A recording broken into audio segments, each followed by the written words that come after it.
Uno, dos, tres. Bienvenidos al podcast El dinero no viene con instrucciones. Mi nombre es Ricardo Chavero, soy director general de Network Consulting. Llevo más de 10 años invirtiendo en el mercado de valores y me encanta aprender sobre cómo cuidar el dinero. Y yo soy Brenda Gómez, soy asesora financiera. He ayudado a más de 1,000 personas a mejorar y sanar sus finanzas. También disfruto mucho de aprender sobre el dinero. Síganos en nuestras redes sociales, Network MX, o búscanos en Google como asesorfinanciero.com.mx.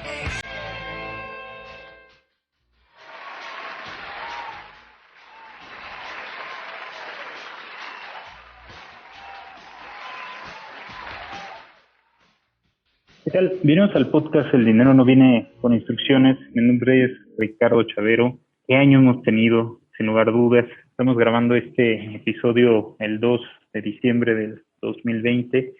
El día de hoy toma uno de mis grandes amigos, de nuestros grandes alianzas que tenemos en Network, el licenciado Humberto Calzada. Él es economista en jefe para Rankia, para toda América Latina. Y el día de hoy les tenemos un episodio muy especial porque vamos a hablar de el resumen del año, todo lo que pasó en este año. Sin lugar a dudas, siempre en la historia va a haber un después de marzo, antes de marzo, ¿verdad? No nada más por los mercados, sino porque cambiaron muchas dinámicas en el mundo, muchas dinámicas de trabajo, de consumo. Y hoy estaremos hablando, mi estimado Humberto, muchas gracias por estar aquí y bienvenido. Gracias, Ricardo, como siempre, un gusto estar contigo, para charlar, platicar de todo esto que nos apasiona, que son los mercados financieros, las inversiones. Podríamos estar muchísimas horas hablando de estos temas, pero bueno, encantado de poder compartir con tu audiencia nuestro punto de vista, nuestra perspectiva de la visión de Rankia. Y bueno, adelante, vamos a iniciar con esta interesante charla. Claro que sí, Humberto. Tú ya tienes amplia experiencia en los mercados. ¿Cuál ha sido, si no habláramos del 2020, cuál ha sido un año que tú recuerdas que dices, pues este año estuvo bien interesante, los mercados se comportaron tantos años en el mercado como tú, pero nunca me había tocado, por ejemplo, ver una sesión en la que en el día se cayeron 3% y terminar el día con un 1% arriba. Nunca me había tocado ver eso. Para mí fue este año ver como, o sea, estadísticamente sé que pasa muy pocas veces, son 3 decisiones estándar que sucede eso, pero fue un año para mí, creo, de mucho aprendizaje. Nunca había visto a los mercados. La última vez que vi algo similar, pero todavía no tenía ni los conocimientos, ni la perspicacia, no sabía qué era volatilidad. Fue en el 2008 y no sabía ni qué pasaba, nada más sabía que se estaban cayendo los mercados porque lo estábamos estudiando en la universidad. Pero ahora que me tocó verlo de cara, con cierta experiencia, me queda mucho aprendizaje este año. Desde tu punto de vista, Humberto, si quitáramos este año, ¿cuál ha sido un año que, digamos, que se quedó grabado en tu memoria? Bien, Richard, como dices, yo también justo cuando estaba casi terminando la universidad cuando fue lo de 2008, lo vimos desde la parte académica, Claro. Esa crisis, y bueno, justo yo comencé a laborar en el medio después de que terminó la crisis desde el 2009. Es muy particular, pero sabes, no tanto un año, etapa de mucho aprendizaje para mí fue Donald Trump. Si bien Okay. yo inicié por ahí del 2010 en esto, etapas muy tranquilas y cierta volatilidad, por ahí crisis en Europa, algunos acontecimientos, pero definitivamente el tema Donald Trump fue punto y aparte. Hubo años bastante complejos por la personalidad del presidente de Estados Unidos, ¿no? Como sabemos, claro, Estados Unidos mueve al mundo, lo que pasa en Wall Street va a impactar en todas las bolsas a nivel mundial. Pero definitivamente yo creo que del 2018 al año actual ha sido el mayor aprendizaje. Estos 3 últimos años han sido de muchas lecciones, de cosas que yo jamás había visto también. O sea, sí lo veamos por la parte de la academia, por claro, el estudio, pero jamás vimos, como tú dices, ver la bolsa caer 8% en un día y luego el otro día subía el mismo 8%, esta volatilidad.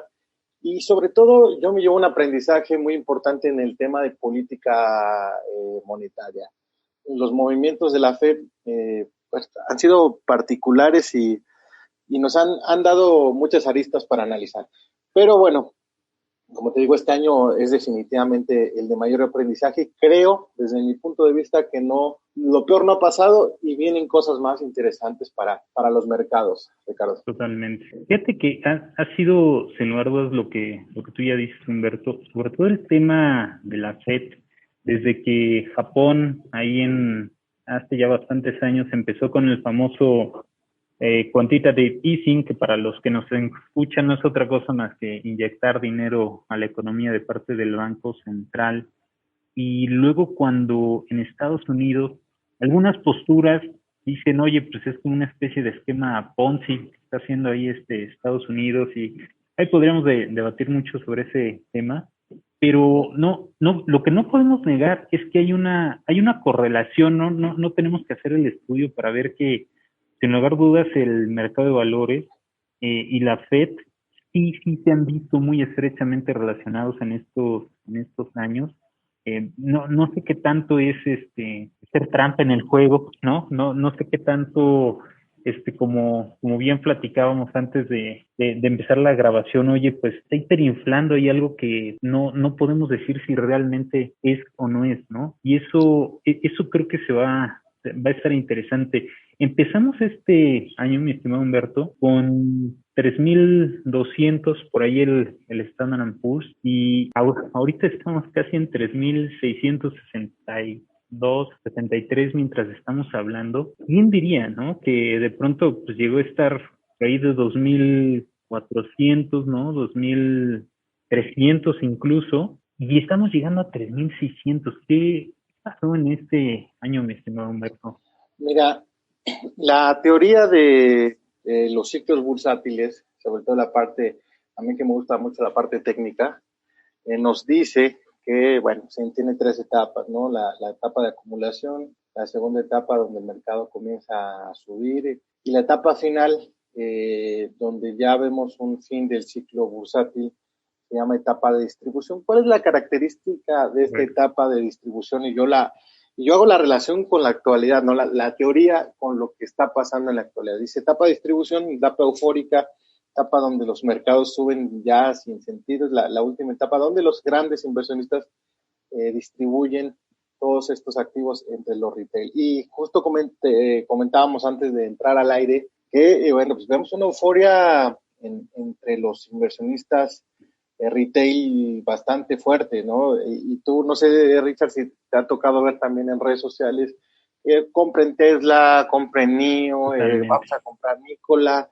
¿Y por qué compran? Porque el amigo, porque el primo, porque el vecino les dijo que compraran Pero no sé si empecé a ver, Humberto, foros donde decían, vamos a ponernos de acuerdo, que por cierto acá entre nos es algo que es ilegal, ¿no? Pero veo foros, ¿no? Donde de pronto dicen, claro, el hecho de decir, oye, entre 10 personas nos ponemos de acuerdo, compramos Tesla o NIO o Nikola, y con eso vamos a afectar el mercado, eso es irrisorio, ¿verdad? Porque son no es de un piquete de mosco, pero he visto muchos grupos de WhatsApp que se lanzaron de hoy vamos a tal penny stock, hoy vamos a irnos por tal acción. Y por un lado yo te diría, me da mucho gusto que por lo menos las personas empezaron a voltear a ver al mercado de valores. Esa parte sí me da gusto, ¿no? Decir, oye, pues a lo mejor alguien que ni estaba enterado del mercado de valores, por lo menos ahora, oye, no, pues que Tesla, que mira, vamos a comprar Amazon, Zoom. Yo te diría, mira, por un lado, me da gusto que por lo menos dicen, a ver, vamos a ver qué es el mercado de valores, pero por otro lado, como decíamos, híjole, es una exuberancia irracional, ¿no? Que no tiene realmente ni pies ni cabeza. Justo retomaste ese concepto de Alan Greenspan en la burbuja.com, en esa crisis de esta exuberancia irracional, ¿no? Que no tiene sentido. Yo, por profesión, como sabes, soy economista. Me gusta analizar mucho también la parte de la realidad, ¿no? De la economía real, de los fundamentos, que al final hay un debate y con muchos colegas que dicen, no, la economía no es la bolsa, que no tiene nada que ver. Y sí, al final sí. ¿Por qué? Porque el comportamiento del mercado de valores es un reflejo de lo que está pasando en la realidad, ¿no? En la economía. Pero al final de cuentas todo cae por su propio peso y el tema bursátil, o por ejemplo, dicen es que ya la economía va a ser totalmente tecnológica y vemos Zoom, vemos Amazon, Apple por los cielos, cotizando a niveles, al final hay buenas empresas como Amazon, si revisamos las finanzas de Amazon, de Apple, son grandes empresas, pero creo que el mercado está exagerando esas valuaciones, o más bien está exagerando estos niveles de mercado. Al final todo cae por su propio peso y las licencias de Netflix, lo que te compras en Amazon, eso se compra con el dinero que se produce en la economía real, con el dinero que producen los trabajadores de a pie, con sus sueldos. Estamos viendo un contraste bastante fuerte, Richard, entre el mercado de valores y su actualidad y la economía. Si bien ha venido mejorando en Estados Unidos, en México, ha habido recuperación que era normal, porque después de un cierre comienzas a reabrir la economía, este repunte iba a ser hasta cierto punto lógico, pero seguimos viendo debilidades en las economías. Estados Unidos habla de una tasa del 6.9%, va a salir esta semana el dato de diciembre, pero algunos economistas dicen que la tasa de desempleo real en Estados Unidos es del 25%. ¿Por qué bajó tanto la tasa? ¿Por qué está en 6.9? Porque matemáticamente, en términos aritméticos, se benefició de que la tasa de participación, la PA, haya disminuido, ¿no? Esta gente que pertenecía a la población económicamente activa renunció y cayó a 61% de participación. Entonces, obviamente, matemáticamente le iba a ayudar a la tasa de desempleo. Pero algunos analistas, algunos economistas nos están diciendo la tasa es del 25%. Ahora, hay un problema también de riqueza, ahí se amplió la brecha entre la riqueza y la pobreza en Estados Unidos. Hay más pobres, cada vez hay menos ricos y la riqueza se concentra en solamente algunas personas. Pero lejos de, que sea nuestro sentido social y que defendamos la pobreza, no, aquí el tema y el trasfondo es que en un momento todas estas empresas y todos los dueños del mundo, los que tienen el poder, al final sus empresas le venden a la parte de abajo, a la base trabajadora. Si comienza a aumentar esta brecha, sí nos vamos a meter en problemas. ¿Por qué? Porque al final los de abajo, que son los que mantienen a la economía real, no va a ser un tema que es insostenible y de alguna manera le va a pegar a los mercados financieros. Todos sabemos, Ricardo, que las bolsas crecen por expectativas. ¿Expectativas de qué? De crecimientos en la economía. Nosotros compramos un negocio, que es lo que hacemos al comprar una acción en bolsa, con la expectativa de que va a crecer. ¿Y por qué va a crecer? Porque va a haber un crecimiento en la economía. Pero ahora, en esta etapa justo que hablábamos de racionalidad, vemos también en los foros que solo le estaba importando que ganara Trump para que hubiera más dinero, para que se inyectara más dinero, y ya ganó Biden y ya están viendo nada más la aprobación del estímulo. Al inversionista retail, desafortunadamente, y no al inversionista, al especulador en general, no le está importando la tasa de mortalidad por el COVID, no le está importando que la gente sea más pobre. Entonces, cuando comienzan a ponerse esa venda, se ciegan, ya estamos justo inmersos en esa burbuja, en esa etapa que tú dices, exuberancia racional, que al inversionista solamente le está importando cuánto dinero van a imprimir los bancos centrales o cuánto dinero van a inyectar los gobiernos mediante estímulos. O solamente están yendo por el dinero, no por la expectativa, no por temas sanitarios. Entonces ya nos estamos metiendo en un problema que ¿cuál fue la consecuencia? Una fuerte subida desde el mes de marzo en la bolsa de Estados Unidos, en las bolsas en general, que están, desde nuestro punto de vista, no sé si compartas esto conmigo, que hay valuaciones, perdón por la palabra, ridículas. Justo yo veía, por ejemplo, Hertz, la empresa esta de autos, cotizaba en $1. Se salió la nota que iba a quebrar, que ya estaba aplicando el capítulo 11, y la subieron nuevamente. O sea, el inversionista retail estaba comprando acciones de empresas que estaban ya prácticamente en bancarrota. Cuando hablamos de este tipo de especulación, comienza a ser preocupante porque es como se gestan las burbujas. Entonces, desde este punto de vista, dirán, hay mucha gente que dice, bueno, tú estás criticando esa subida porque no la aprovechaste, porque no te subiste. Y en el tema de los gestores de fondo profesional, de los analistas, nosotros sí guiamos las expectativas de inversión por análisis, ¿no? Y sobre todo que tienen que ir acompañadas tanto el tema análisis técnico con la gráfica como el fundamento, como lo real, saber dónde estamos parados. La ecuación tiene que ir completa, ¿no? Gráficamente tiene que estar en buena posición un activo, pero también del lado fundamental debe de tener esa solidez que nos diga, bueno, yo voy a invertir en esta empresa porque es sólida. Entonces veíamos después a subir 100, 200, 300% acciones en Estados Unidos de empresas que tienen 70 empleados, 60 empleados con capitalizaciones muy bajas. Y esas mismas empresas tienen apalancamientos que no tienes idea, o sea, deben 4, 5 o 6 veces el valor de la compañía. Entonces, en esta irracionalidad que estamos entrando, nos pone definitivamente, desde nuestro punto de vista, en un terreno bastante pantanoso para lo que viene a futuro. Yo sigo optimista de que esto va a pasar, que va a venir realmente una vacuna, que hasta hoy sigue siendo especulación.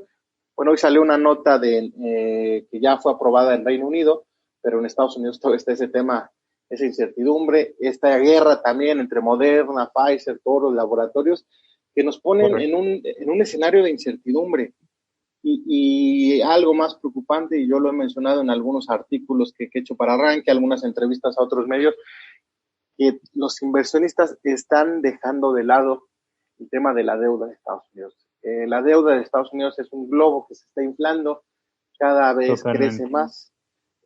Había una estadística ahí que cada minuto el ciudadano estadounidense comienza a deber $3,000 más.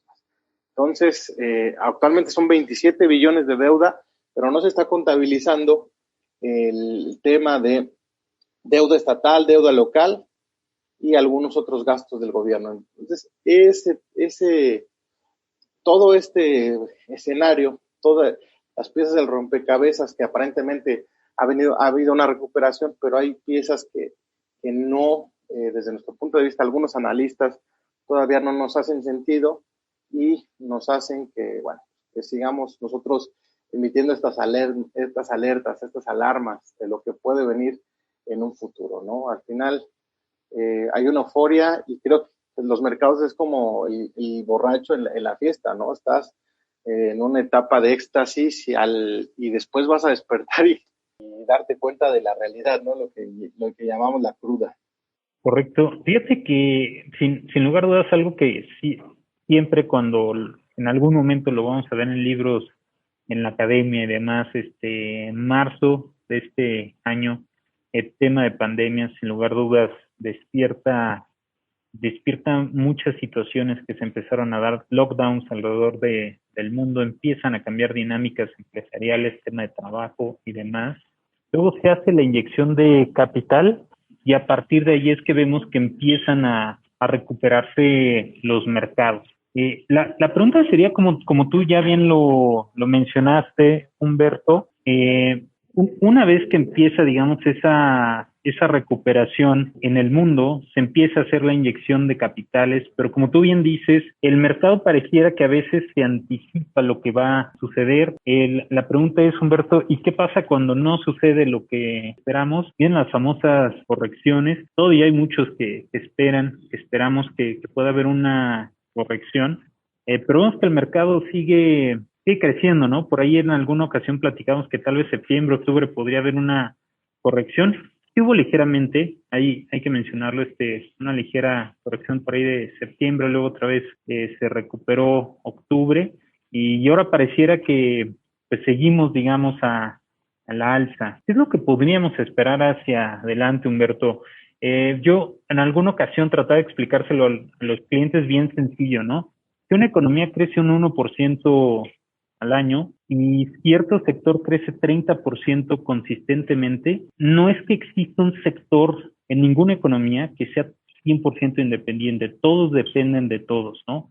Entonces es un poco lógico, ¿no? Decir, mira, eventualmente eso no va a poder seguir pasando, porque si la economía nada más va creciendo o decrece, como es el caso que nos está pasando en el 2020, eventualmente viene esa corrección. Tú sabes, como buen economista, todo tiende al equilibrio. ¿Qué es lo que podríamos esperar hacia adelante, Humberto? Pues mira, sí, justo ayer en una entrevista, bueno, en una columna que escribo en Reporte Índigo, lo que mencionábamos es que hay un problema estructural, sobre todo en el caso, nos referimos a Estados Unidos, que al final, como decimos, es lo que mueve al mundo, un tema que es preocupante, que es el déficit fiscal. Debe más Estados Unidos de lo que vale su economía, por ahí la sobrevaloración. Perdón que te interrumpo, Humberto, me gustaría entrar un poquito, cuando decimos le debe Estados Unidos, explicarle a la audiencia exactamente a quién le debe. ¿Quién tiene esa deuda de los Estados Unidos, principalmente? Principalmente la tiene China, es el principal tenedor. Los Estados Unidos emiten deuda con el fin de captar recursos para distintos objetivos, ¿no? Tanto y también la parte del déficit fiscal, que quiere decir que pues todos los gobiernos cobran impuestos, nadie está exento. Entonces, Estados Unidos, y tienen un ingreso y tienen un gasto. Estados Unidos tiene ¿qué es lo que está pasando en Estados Unidos? Que gasta más de lo que debe, de lo que ingresa. De lo que ingresa, correcto. Si fuera una empresa de Estados Unidos ya estaría quebrada. Fríamente así lo vemos. ¿Cuál es el problema? Que al final, tú sabes que la política económica se basa de la política fiscal y monetaria. El gasto fiscal debe de ir encaminado al crecimiento económico. Debe de realizarse para desarrollar infraestructura, para generar las condiciones de crecimiento económico, ¿no? Por la parte fiscal, la parte de impuestos. Estados Unidos ha concentrado, sobre todo en la era Trump, te mencionábamos hace rato que la era Trump es bastante particular. La era Trump se basó en prácticamente regalar dinero. Bajé los impuestos en 2017. Su intención puede haber sido buena, ¿no? Yo los bajé para que las empresas tuvieran más liquidez, pudieran desarrollar proyectos de inversión para que el ciudadano tuviera mayor liquidez y consumiera. Pero ¿qué pasó? Y lo podemos demostrar con los indicadores. A partir de 2018 la producción industrial comenzó un fuerte descenso, una desaceleración que, se acentuó con el tema coronavirus. Entonces, y la economía estancada, la economía seguía creciendo por debajo del 3%, siguió estancada, si bien no hubo un decrecimiento, ya no daba para más el crecimiento económico. Entonces, ¿qué pasa? Que este dinero, este excedente que tuvieron empresas, ciudadanos, se fue y se utilizó al mercado de valores. Llega el tema pandémico, comienza este famoso estímulo, cheque que te llegaba de $1,200 a los ciudadanos americanos. ¿Y qué hacía? La intención era reactivar la economía. Pero ¿qué hacía el millennial que le llegaba su chequecito de $1,200? Pues no tengo nada que hacer, estoy aburrido. De Hertz, ¿no? Sí, incluso hay una estadística que hay un histórico, hay un récord de apertura de cuentas, tanto en esta famosa plataforma Robinhood como en Interactive Brokers, Ameritrade. La gente estaba vuelta loca por el tema bursátil.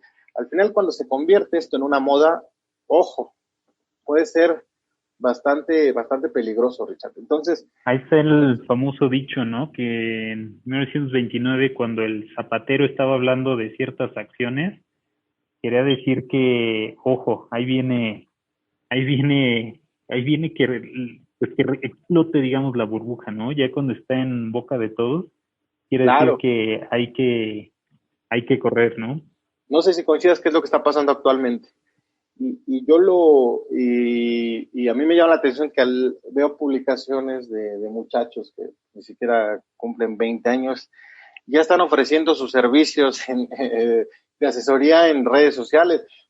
No es legal porque tú sabes que además, ¿no? Debe estar autorizado, pero esta euforia, mira, a mí me fue bien comprando acciones de X acción, escríbeme y te digo cómo. Hijo, cuando comenzamos a ver ese tema, pues estamos hablando justo de esta irracionalidad, ¿no?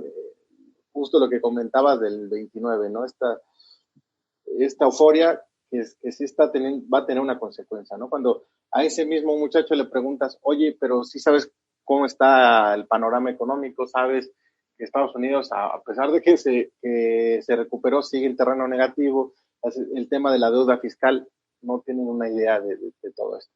Entonces, justo es lo que comentábamos, ¿no? El tema fiscal, a nosotros, algunos analistas, que quizás nos llamen pesimistas, nos sigue preocupando, pero, y ya, digo... Además, ¿sabes cuál es un tema que está mucho en boca, Humberto? Y eso va a ser un tema que va a seguir estando. Yo muchas veces trato de hacer siempre analogías bien sencillas, ¿no? De hecho, yo estamos jugando Monopoly, pero a mí me tocó ser el banco. Y yo te debo un chorro, Humberto, pero pues yo soy el que dice, no pasa nada, pues yo soy el banco, sigo imprimiendo, ¿no?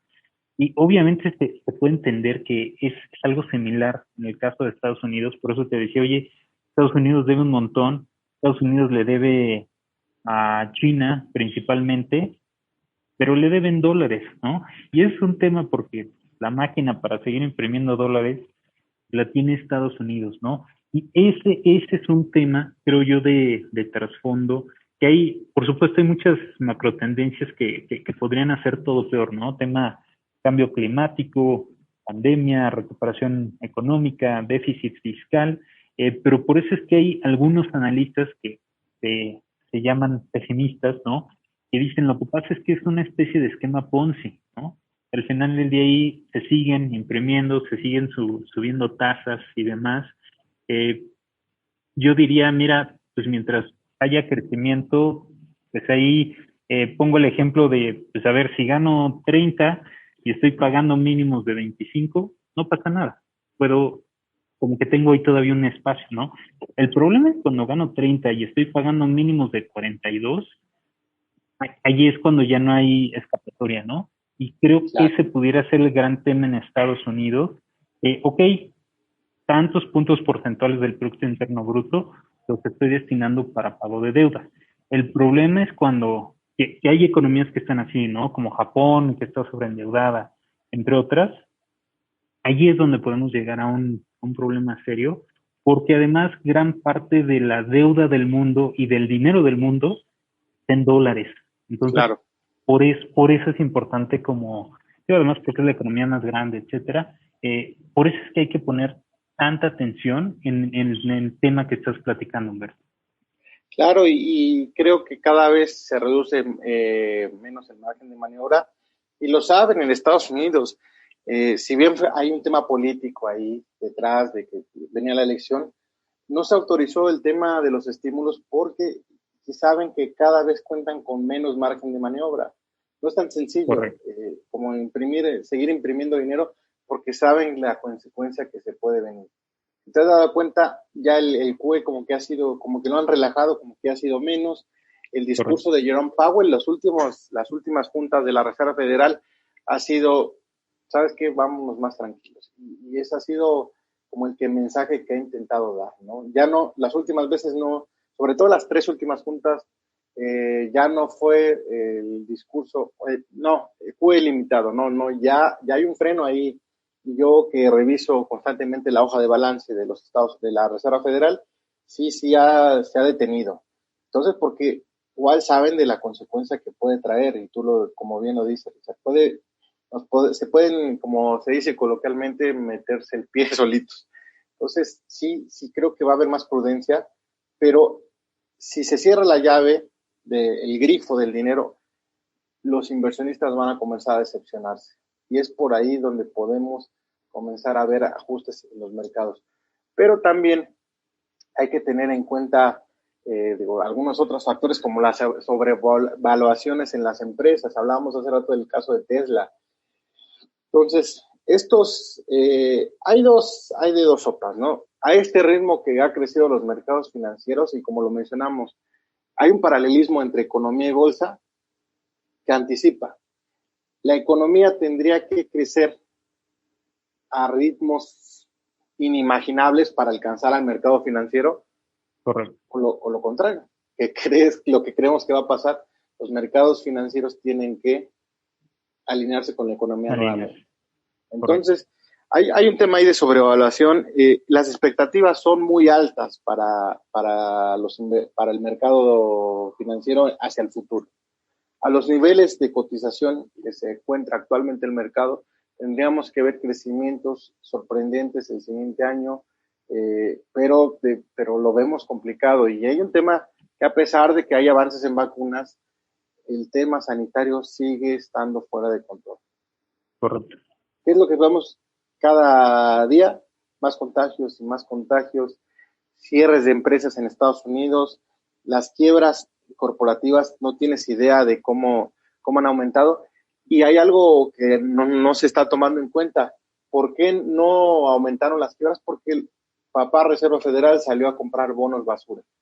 Pero ¿qué va a pasar cuando esa hoja de balance la tenga que disminuir y tenga que deshacerse de esas posiciones? Es algo complicado. Esta euforia, esta alegría sobre todo el tema especulativo no va a ser eterno.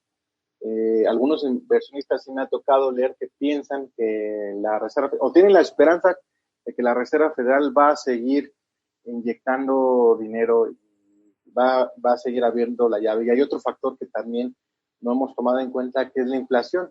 A este nivel de tasas de interés tan bajas y ya después con la reapertura de la economía, el factor inflación es un riesgo alto.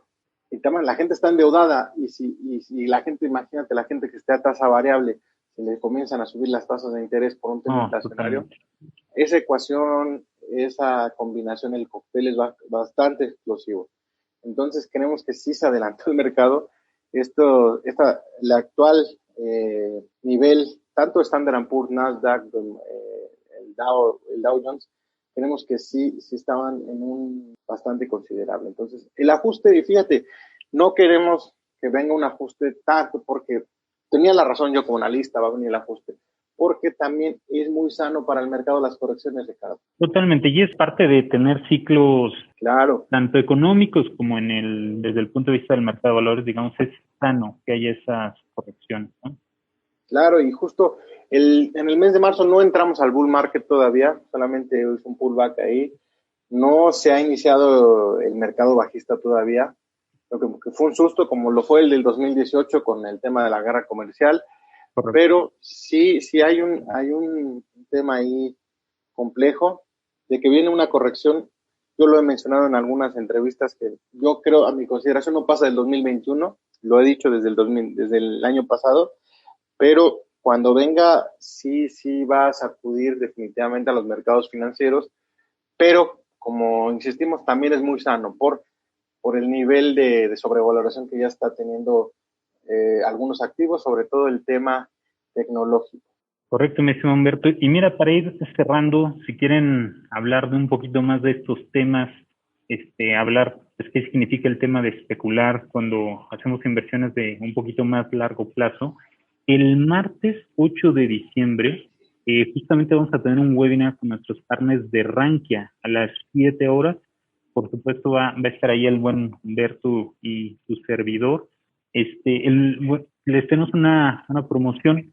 Si nos mandan por ahí un correo a las redes de Rankia, mencionando que escucharon este podcast, les vamos a regalar un ebook, un libro electrónico.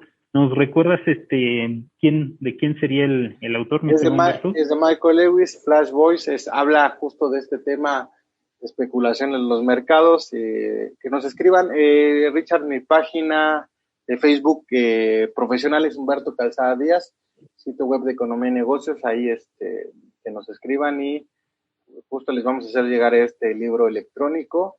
Y bueno, recordarles también, como dice Ricardo, que el próximo martes 8 de diciembre pues vamos a estar en este interesante webinar a las 7 de la noche. Se pueden registrar ahí en la página de Rankia, en la sección de cursos, y también Network les va a hacer llegar esta invitación. Los esperamos, va a estar muy interesante. Vamos a escuchar a Ricardo, nos va a contar y compartir toda su experiencia respecto a las inversiones, y bueno, pues ahí también va a estar a la orden para que puedan consultarlo, asesorarlo. Y bueno, pues esperemos que asistan, y creemos que, Ricardo, ya para finalizar, como dicen el dicho, sí, mi panorama de corto plazo, mediano es negativo, pero pues, como dice el dicho, después de la tormenta llega la calma. Correcto, mi estimado Humberto, pues veremos, siempre decimos que los que somos un poquito pesimistas, si no tenemos la razón, todo está bien para todos, ¿no? Y si tenemos la razón, esperemos que nos equivoquemos, y si no, pues ya les estuvimos diciendo que hay ciertos factores económicos que tenemos que tomar en cuenta. Te agradezco mucho, mi estimado Humberto, por favor, les recordamos, el siguiente 8 de diciembre a las 7 tendremos un webinar hablando un poquito más del tema de mercados financieros. Recuerden que nos pueden encontrar como Network MX, o nos pueden buscar como asesorfinanciero.com.mx.